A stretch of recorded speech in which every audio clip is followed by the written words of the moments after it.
Another form of strength training is intervals, okay? Has anybody here not run an interval? Okay, that's fair enough. The purpose with intervals is not to go there and make yourself vomit. Now, I'm not trying to be disrespectful to anybody and those that are eating, okay? But the idea is intervals are designed to pace yourself. I'm just going to use a time. If you're faster than this or slower than this, please don't be offended, okay? Let's say you want to run a 10-minute mile, all right? If I confuse anybody, please raise your hand. The track that you guys go and run on, that's a quarter-mile track. 4 laps is a mile, okay? If your pace is a 10-minute mile, you want to go run in intervals at roughly 2 minutes a lap. That's an 8-minute pace. Because if you want to run 10s and you teach yourself to run 8s, 10s feels very, very comfortable. It almost feels like a vacation is what we call it. But most people, they go to the track and they go out and they run a 6-minute mile, and then the first one, you're done. Your legs are screaming, you want to vomit. This is horrible. I hate this, okay? This is another reason why I like the heart rate monitors, because with our athletes, we don't let them focus on speed. We have them race off of, or do intervals off of intensity, because that's what you're going to race off of, okay? I'll give you an example. We have one pro runner that she runs at a heart rate, don't hold me to this number because all of you are different, but she runs 165 to 168 at race pace, okay? The pace per mile is not what's important. But we know that when we go to the track, if she runs anywhere between 170 and 175 heart rate, she can race at 165, 168 and be comfortable all day long. Does that make sense? Train here, race here. Here is fast, comfortable, on par with your goals, but much easier than what she trained at. One of the problems is a disparity between the two. Some people think, well, I'm going to go super, super fast here and I'm going to race up. Don't make the gap so big. That just creates an injury. I don't want you guys to get confused. Interval work is designed to make your race pace feel easy, not the other way around. A lot of people go there and they make it so difficult. Like I said, you just want to be done, you know, especially when you're in a big group like this and there's a couple that are super, super fast and then you're like, gosh, I wish I could run that. You gotta block that out. Stay focused on what you're trying to do. Does everybody, you don't have to raise your hand on this. I hope all of you have your goal pace numbers set up. This I do want you to raise your hand. How many of you guys are racing off of heart rate or training off of heart rate monitors? Okay, all right. So the heart rate is a completely different animal, because when you're doing your intervals, try to get 5 to 8 beats higher than what you're planning on racing. And then don't worry about your interval times. Just focus on where your heart rate's at. When you're doing 1 lap intervals, quarters, interval's too short. You're not going to get into that quick enough, okay? But since there's only 3 of you that raise your hand about the heart rate, we could talk about that separate, okay? But for everybody else, interval training you need to at least know what your goal pace is. I'm assuming everyone knows what that is. You know, if you want to run a 3-hour marathon or a 6-hour marathon, you know what that pace is per mile.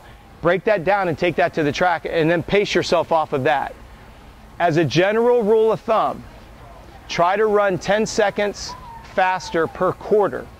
1 lap, okay? And if anyone's confused on this, raise your hand. If you're going to run, let's say a 10-minute mile, try to run your intervals at the track at 2 minutes per lap, just as a general rule of thumb. Okay, it's not going to be too fast, but it's not going to be to where your race pace seems like really, really difficult. Okay, just as a general rule of thumb. The one thing that you guys have to remember is when you go do speed work, you have to start fueled. Whether you're drinking my energy fuel, your Gatorade, your last meal, because what happens is, are you guys doing speed work in the morning or the evenings? It's in the evenings, isn't it? Okay, so you've gotten up at anywhere between 5 and 6 in the morning, been at work or been working all day long, and then you go to the track and you think you're going to run fast and your gas tank's already on empty. Okay. I don't remember who asked the question. It was a great question. How long do you need to go before you start refueling yourself? It's about 60 minutes. That's if you're working out in the morning. You have to do the math backwards. If you woke up in the morning and you went to work all day, you have to, let's just say you guys start your track workout at 6 o'clock at night, you need to start refueling 4:30, 5 o'clock for that 6 o'clock start time. And I know it's hard. It's something else to think about. You've got to still drive here.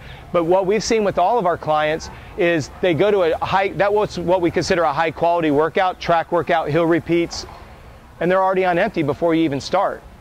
So it's like you have a really fast McLaren race car in the parking lot and the gas tank's on empty, and this guy's Honda Civic, his full tank of gas, he's going to drive off and you're sitting there. You see the parity there? Because what ends up happening is you get busy during the day, then you don't run to your ability, and it's not because of lack of talent, it's your gas tank's on empty before you even get started. The good news is you guys are all getting progressively leaner running the way you're doing. The bad news is you're getting progressively leaner because of all the training. And what that means is you have less and less reserves. So when you bonk really, really hard. If you start the run workout and you're already hungry, your workout's going to suffer, okay?